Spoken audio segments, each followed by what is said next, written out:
ओम नमः शिवाय। शिव कृपा योग में आपका स्वागत है। तो आज हम एक बहुत ही महत्वपूर्ण विषय पर बात करेंगे और ये विषय है साधना और सेवा।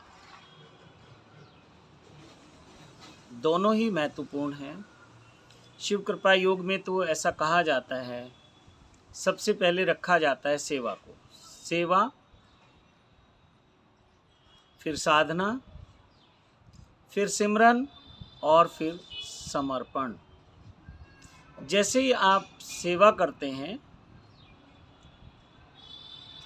तो गुरु शक्ति जो है आपको साधना के लिए प्रेरित करती है। गुरु कभी नहीं चाहेगा कि केवल आप सेवा करते रहें और बस साधना ना करें, लेकिन गुरु ये भी नहीं चाहेगा कि आप साधना करते रहें और सेवा ना करें। इसलिए सेवा और साधना का जो एक तालमेल है वो ऐसा समझिए जैसे एक पक्षी के दो पंख होते हैं। आप खुद अंदाज़ा लगाइए, अगर पक्षी का एक पंख अलग कर दिया जाए तो क्या वो पक्षी उड़ सकता है? और अगर थोड़ा बहुत उड़ सकता है, ज़्यादा तो नहीं उड़ सकता, लेकिन अगर थोड़ा बहुत वो उड़ सकता है तो आप सोचिए कि क्या वो लंबी उड़ान उड़ सकता है, उस मंजिल पे पहुंच सकता है जहां वो पहुंचना चाहता है? मेरे ख्याल से तो नहीं पहुंच सकता। तो इसलिए साधना और सेवा पक्षी के दो पंख हैं। अक्सर लोग गलती क्या करते हैं, या तो सेवा में लगे रहते हैं या फिर वो साधना में लगे रहते हैं। दोनों में एक संतुलन बनाना है। साधना तो साधना है, बहुत तरह तरह की साधना है।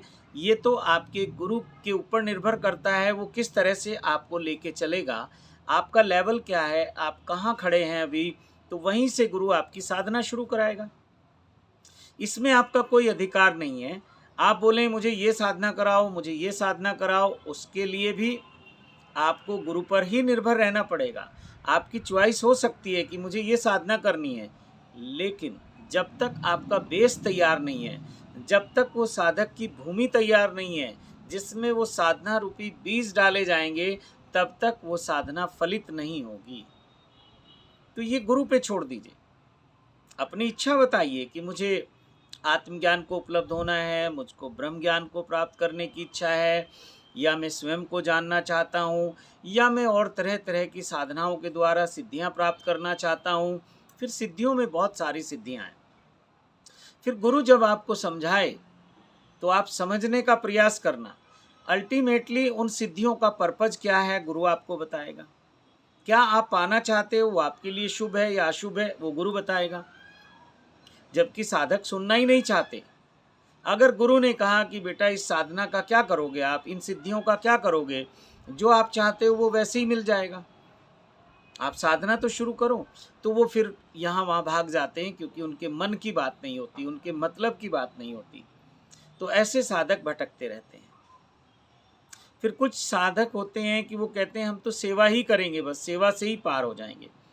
बात तो ठीक है, सेवा से पार हो सकते हो, लेकिन फिर भी चाहे नाम मात्र के लिए साधना देनी पड़े, चाहे वो जो गुरु मंत्र है, माना कि गुरु मंत्र है राम राम का जाप करना, ओम नमः शिवाय का जाप करना, या कोई और मंत्र गुरु देता है, माना कि कोई नियम आप नहीं कर सकते, 11 माला 21 माला या कठोर साधना आप नहीं कर सकते, तो गुरु कहेगा कि चलते फिरते उठते बैठते इस मंत्र का जाप करो।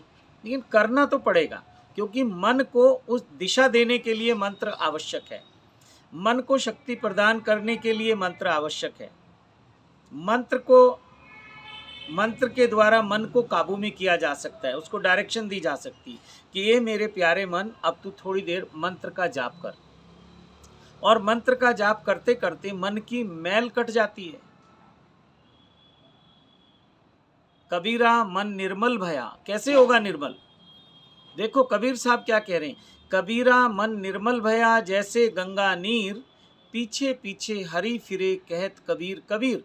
उसमें आप अपना नाम जोड़ लेना, जो भी आपका नाम है। लेकिन ये अवस्था आएगी कैसे, मन कैसे निर्मल होगा? साधना से होगा, सेवा से भाव बनेगा, भाव उत्पन्न होगा, तो आप सेवा करेंगे तो गुरु की आज्ञा का पालन करेंगे और गुरु से मंत्र मांगेंगे, गुरु दीक्षा मांगेंगे, गुरु मंत्र मांगेंगे। तो सही तरीका तो यही है कि बिना गुरु के जितनी भी आप साधनाएं करोगे, भक्ति करोगे, कथा करोगे, सुनोगे, कोई भी जप तप अनुष्ठान बिना गुरु के सब व्यर्थ हैं। भगवान राम हुए, भगवान कृष्ण हुए, बड़े बड़े महापुरुष हुए, बहुत समर्थ थे वो, लेकिन सबने गुरु किया है, गुरु के बिना उनकी गति नहीं हो पाई है। या कहना चाहिए कि कोई तो ऐसा चाहिए कि जिसके सामने आप झुक सकें, जिसके सामने अपने आप को आप समर्पित कर सकें। तो क्या होता है, जब आप सेवा करेंगे तो साधना के लिए गुरु प्रेरित करेगा। जब आप साधना करेंगे और उसके अनुभव आएंगे, आपके जीवन में अनुभव घटेंगे, तो ऑटोमेटिक समर्पण हो जाएगा। और जब समर्पण हो जाएगा तो फिर एक अवस्था आती है कि फिर करने की आवश्यकता नहीं है, फिर सिमरन शुरू हो जाएगा। शुरुआत में थोड़ा सा प्रयास करना है, बाद में अपने आप होता है, जिसको कहते हैं कि माला जपी न कंठ जपी। अब माला वगैरह कुछ नहीं जपना, कंठ से भी कुछ नहीं जपना, क्योंकि जितने मंत्र हैं वो हम कंठ से जपते हैं, माला से जपते हैं। तो कहते हैं कि माला जपी न कंठ जपी, जीवा जपी न राम, सुमिरन मेरा हरि करो मैं पायो विश्राम। अभी तक सुमिरन कौन करता था? साधक करता था, मैं करता था। अब क्या है? सुमिरन मेरा हरि करे। अब तो वो परमात्मा, वो ईश्वर मेरा सुमिरन करता है और मैं क्या करता हूँ? मैं पायो विश्राम। तो ऐसे ये यात्रा है, धीरे धीरे बढ़ती है। लेकिन इसको मैं कहता हूँ कि पहला कदम सेवा है। तो शिव कृपा योग में बहुत सारे लोग कहते हैं हम सेवा के लिए आना चाहते हैं। अभी तक शिव कृपा योग के पास ऐसी कोई व्यवस्था नहीं थी कि आपको वहाँ रख सकें, आपके भोजन प्रसाद की व्यवस्था कर सकें, आपके आवास की व्यवस्था कर सकें। लेकिन अब ऐसी कुछ सुविधाएं बन गई हैं, ऐसे कुछ प्रोजेक्ट तैयार हो गए। जैसे शिव कृपा योग एक कल्याण इंटरनेशनल स्कूल के नाम से एक स्कूल को संचालित करता है। ये ट्रस्ट के द्वारा संचालित है, जो अपना आनंद उत्सव आश्रम चैरिटेबल ट्रस्ट है। या आप संक्षेप में कहें कि शिव कृपा योग जो हमारा ट्रस्ट है, उसके द्वारा ये संचालित है। तो अब हमें ऐसे लोगों की आवश्यकता है जो इस मिशन को, और ये मेरा ड्रीम प्रोजेक्ट है एजुकेशन। बहुत लोगों ने मुझे कहा कि आप मंदिर बना लीजिए। मैंने कहा ठीक है। तो उन्होंने कहा कि, मैंने पूछा कि उससे क्या होगा, इतने मंदिर बने पड़े हैं, वीरान पड़े हुए हैं, कोई देख रेख करने वाला नहीं है। तो उन्होंने कहा कि दान आएगा, चढ़ावा आएगा। मैंने कहा दान मुझे लेना नहीं, चढ़ावा मुझे चाहिए नहीं, क्योंकि चढ़ावे की स्थिति में देखता हूँ हमारे हिंदू धर्म में क्या हो रहा है कि जब हम मंदिर जाते हैं, मांगते तो बहुत कुछ हैं, लेकिन जब चढ़ाने की बारी आती है तो वो जेब में हाथ डालते हैं। और शुक्र ये है कि अब वो 1-2 रुपये का ज़माना नहीं है, पंजी दस्सी 2 रुपये 4 रुपये 5 रुपये निकलते नहीं, सिक्के नहीं हैं, वरना हम सिक्के चढ़ाते थे पहले। तो अब हम क्या है, छोटे से छोटा नोट हमारी पॉकेट में 10 का होता है। तो हम जब वो पैसे, मैं देखता हूँ, ये नीलकंठ महादेव मंदिर का मैं अपना अनुभव बता रहा हूँ। तो हम जब जेब में हाथ डालते हैं तो पैसे निकालते हैं, तो उनमें हम देखते हैं छोटा नोट कौन सा है, तो 10 का नोट है। फिर उसमें देखते हैं सड़ा हुआ, कटा हुआ, बिल्कुल जो कहीं चल नहीं सकता, जिसको जेब में रखने में हमें आपत्ति हो रही है, तो उसको हम भगवान को चढ़ाते हैं।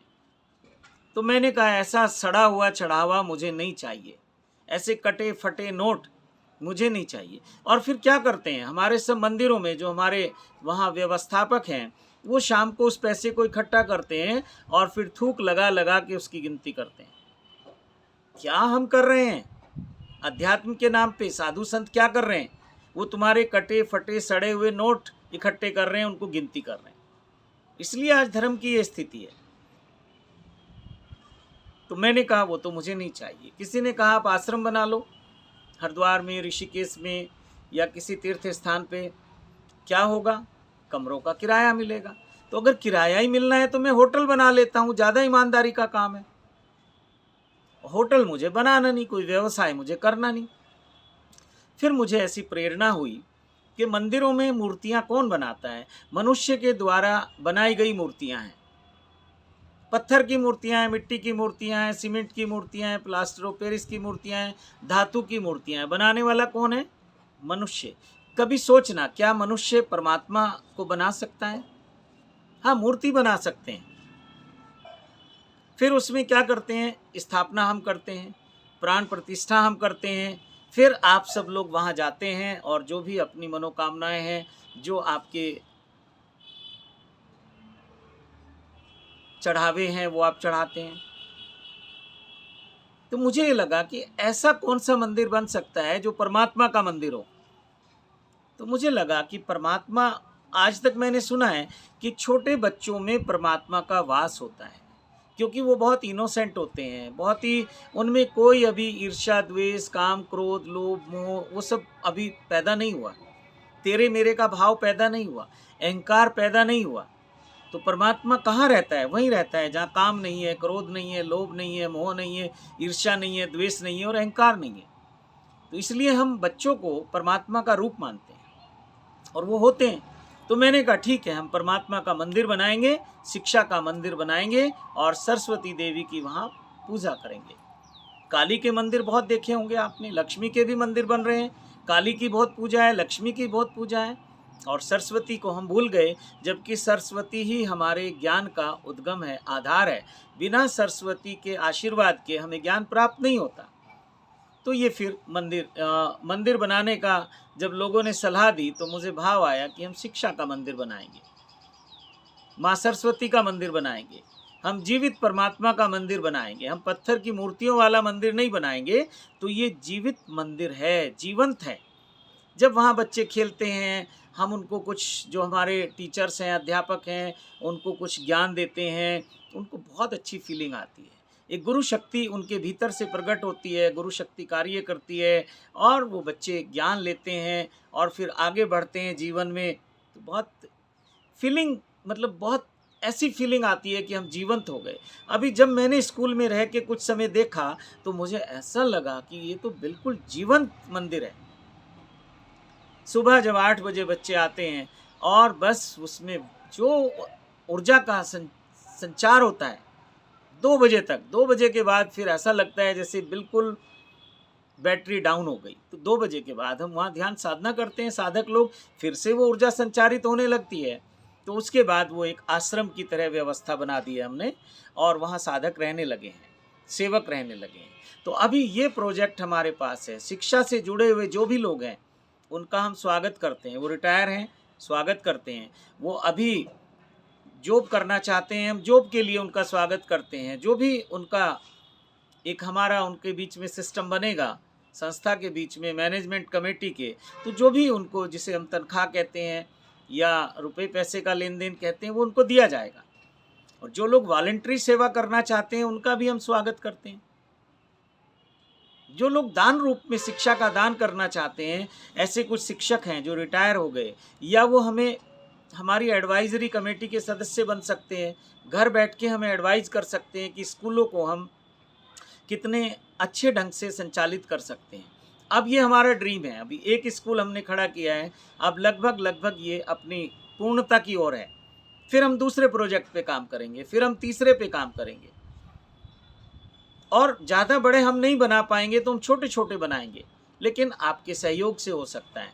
तो जो लोग भी इस शिक्षा के मंदिर में जीवित परमात्मा की सेवा करना चाहते हैं, मैं उन बच्चों को जीवित परमात्मा बोलता हूँ, तो मैं उनका स्वागत करता हूँ। फिर जो लोग शिक्षित नहीं हैं, जैसे सेवा 3 प्रकार की होती है, तन से, मन से, धन से। तो ये जो शिक्षित लोग हैं ये मन से सेवा करेंगे। जो लोग शिक्षित नहीं हैं वो तन से सेवा करेंगे और जो लोग धन में सक्षम है वो धन से सेवा करेंगे। और नहीं भी करेंगे तो बड़ी ईमानदारी का काम है, हम कुछ फीस लेंगे उन बच्चों से।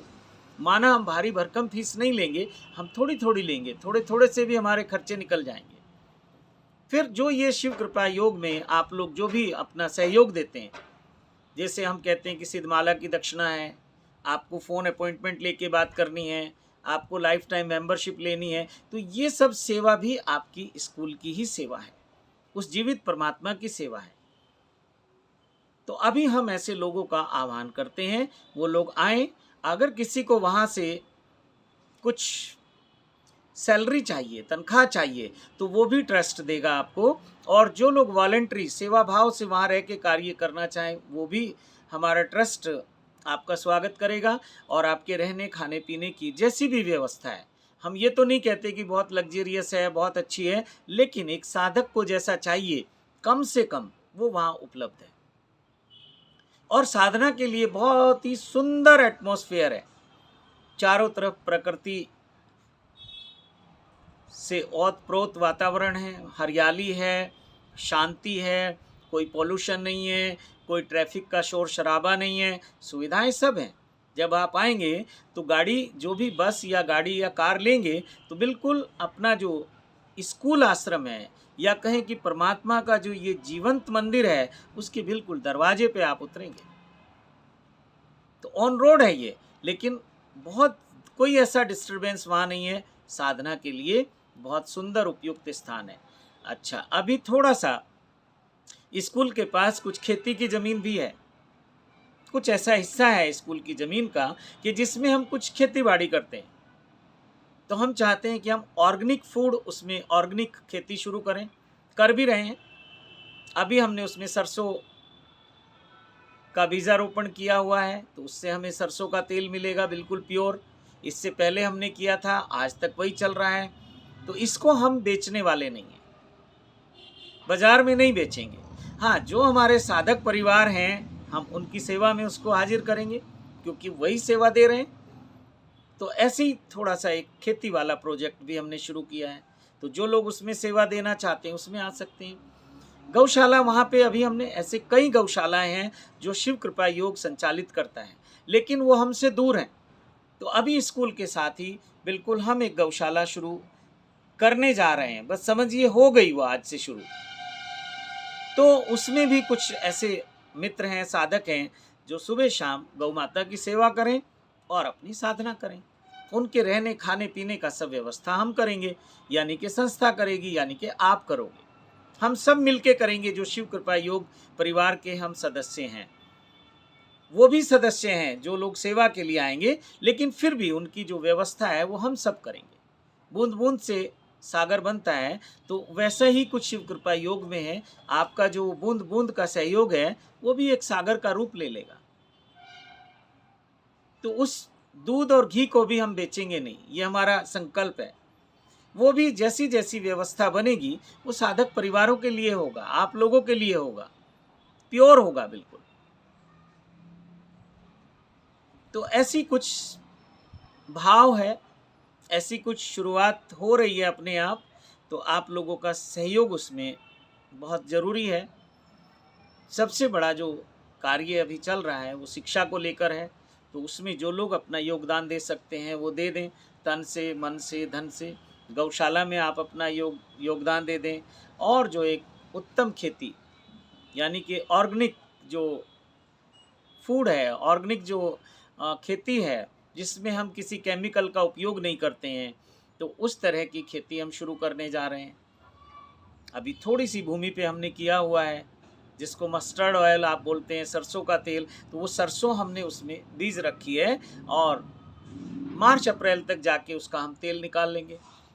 तेल निकाल के आप सब लोगों को प्रसाद रूप में भेजेंगे। तो ऐसे कुछ प्लानिंग है। तो आप लोगों से निवेदन है कि आप लोग आइए इस सेवा के कार्य में। आप मेरे पास तो भाव है ना? मैं एक जगह बैठ के सारे कार्य नहीं कर सकता हूँ, लेकिन हम सब मिलकर कर सकते हैं। तो आप आइए, आपका स्वागत है। जो भी ऐसे मित्र हैं, जो वहाँ रह के सेवा और साधना करना चाहते हैं, वो हमारे सेंटर के नंबरों पे संपर्क कर सकते हैं। और भी कुछ हम ऐसे प्रोजेक्ट शुरू कर सकते हैं, क्योंकि हम कितनी देर साधना करेंगे? 1 घंटा, 2 घंटा, 3 घंटा, 4 घंटा और अगर 24 घंटे भी हम साधना करेंगे, तो हमें शरीर को स्वस्थ रखने के लिए कुछ कार्य तो करना ही है। तो क्यों ना हम कुछ उत्तम कार्य करें? क्यों ना हम कुछ सत्यम शिवम सुंदरम के लिए कार्य करें? क्यों ना हम कुछ तन, मन और आत्मा के लिए काम करें? ये जो सत्यम शिवम सुंदरम का मार्ग है, ये जिसको हम कहते हैं ना, शरीर है, मन है और आत्मा है, ये समझिए वही 3 डायमेंशन है, वही 3 तल हैं, वही 3 आयाम हैं। तो आप सब लोगों का सहयोग मैं करता हूँ। अभी कुछ हमें बहुत ही एक सुंदर व्यवस्था बनने जा रही है, उसमें एक अभी हमारे शिव कृपा योग के साथ कुछ मित्र जुड़े हैं जो शिक्षा के क्षेत्र में बहुत अनुभव रखते हैं, बहुत उनको एक्सपीरियंस है। तो उन्होंने जब हमें गाइड करना शुरू किया तो फिर हमें लगा कि हम इस तरह के और मित्रों को आह्वान कर सकते हैं। जो लोग फिजिकली वहाँ नहीं आ सकते, कोई बात नहीं, आप घर रह के वो आइडियाज़ हमें दे सकते हैं। आजकल टेक्नोलॉजी का ज़माना है, आप गूगल मीट के थ्रू, व्हाट्सएप के थ्रू, यूट्यूब के थ्रू बहुत सुंदर हमें कार्य कर सकते हैं हर क्षेत्र में। तो जैसे हमारा एक यूट्यूब चैनल है कल्याण इंटरनेशनल स्कूल के नाम से, अभी जल्दी ही हम अपनी गौशाला के नाम से भी कुछ ऐसा डिजिटल मीडिया का उपयोग करेंगे कि आप तक वो पहुंच सके। तो ऐसे करके हम कुछ ऐसे प्रोजेक्ट, खेती वाले प्रोजेक्ट को भी हम लोग शुरू करेंगे। जो हमारा शिव कृपा योग के नाम से चैनल है, उसी पे ये सब वीडियो डालनी शुरू कर देंगे, क्योंकि अलग अलग हमें चैनल बनाने की आवश्यकता नहीं है, एक ही चैनल पे हम सब कुछ करेंगे। हालांकि ये शिक्षा का हमने बना लिया था कि इसको थोड़ा सा अलग रखते हैं और आध्यात्मिक अलग रखते हैं, क्योंकि बहुत सारे लोगों का इंटरेस्ट अलग अलग जगह है अध्यात्म में। लेकिन शिक्षा में तो सभी का है, गरीब है, अमीर है, कोई किसी को भी मानता है, कोई भी उसके इष्ट हैं, लेकिन शिक्षा की देवी तो सरस्वती है, तो उसको हमने थोड़ा अलग रखा है। और ये शिव कृपा योग में ये सब प्रोजेक्ट हम शुरू करने जा रहे हैं। आप सब लोगों को इनवाइट करते हैं, आप सबका आह्वान करते हैं, किसी भी रूप में आप अपनी सेवा दे सकते हैं, तन से, मन से, धन से। तो इसी के साथ वाणी को विराम देता हूँ और मैं उम्मीद करता हूँ कि बहुत जल्दी हमें ऐसे लोगों से हमारा संपर्क बनेगा। लेकिन शर्त क्या होगी?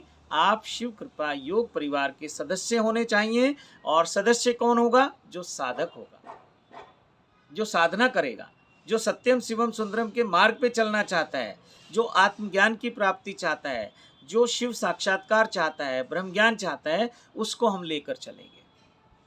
हम आपकी हर तरह से मदद करेंगे। आपको सांसारिक में क्या क्या चाहिए, कौन कौन से सुख चाहिए, कौन कौन सी सुविधाएं चाहिए, कैसा जीवन चाहिए, हम तो इस पक्ष में हैं कि साधक का जीवन सुख शांति समृद्धि से भरपूर हो।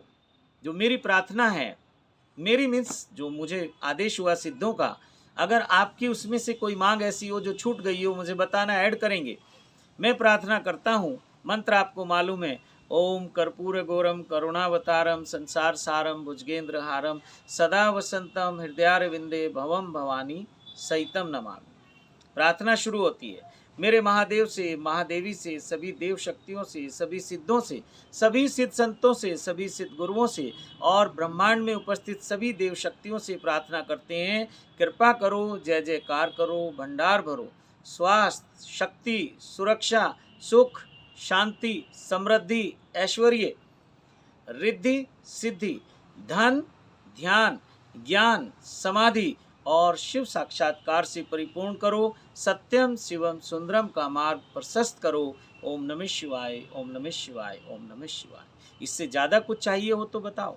तो ये सब कुछ अगर आपको चाहिए तो मैं आपका स्वागत करता हूँ और मेरे महादेव की कृपा से, महादेवी की कृपा से ये सब कुछ आपको प्राप्त हो जाएगा। बहुत लोग तरह तरह की बातें करते हैं, तरह तरह से वो भटके हुए हैं, धर्म को ठीक से समझ नहीं पा रहे हैं। इस पे मैं फिर कभी वीडियो बनाऊंगा, क्योंकि वीडियो लंबा होता जा रहा है।